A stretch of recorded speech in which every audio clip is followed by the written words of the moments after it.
భారతదేశానికి బైబిల్ అవసరమా? ఒకవేళ అవసరం లేదు అనే ఆలోచన మీకుందా? అయితే ఈ వీడియో మీరు పూర్తిగా చూడండి. దయచేసి పూర్తిగా చూడండి. బైబిల్ ఏం చెబుతుందంటే, ఎదుటి వారిని హింసించకూడదు, ఎదుటి వారిని మోసం చేయకూడదు, ఎదుటి వారిని చంపకూడదు, ఎదుటి వారిని దోచుకోకూడదు. బైబిల్ మతం మార్చటం లేదు, మనసు మార్చుతుంది. మనిషిలో ఉన్న మృగాన్ని, మూర్ఖత్వాన్ని, మూఢత్వాన్ని, అంధత్వాన్ని, అజ్ఞానాన్ని తీసేస్తుంది. బైబిల్ ప్రేమించాలి అంటుంది, బైబిల్ లేని వారికి ఇవ్వాలి అంటుంది.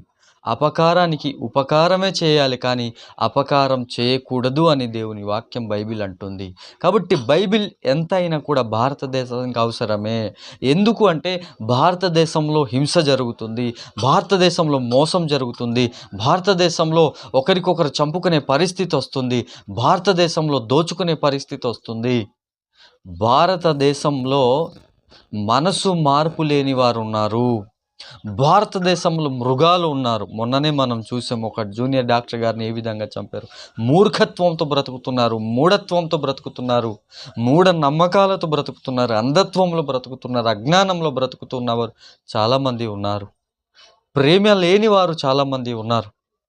కాబట్టి లేని వారికి ఇచ్చే పరిస్థితి ఉండాలి. ఈరోజు ఉన్నవారే గొప్పవారిగా, ఉన్నవారే ఉన్నదానితో బ్రతుకుతున్నారు కానీ లేని వారికి ఎటువంటి సహాయం చేసే పరిస్థితి లేదు. కాబట్టి బైబిల్ ఈ విషయాలను చెబుతుంది. కాబట్టి బైబిల్ భారతదేశానికి ఎంతైనా అవసరమే.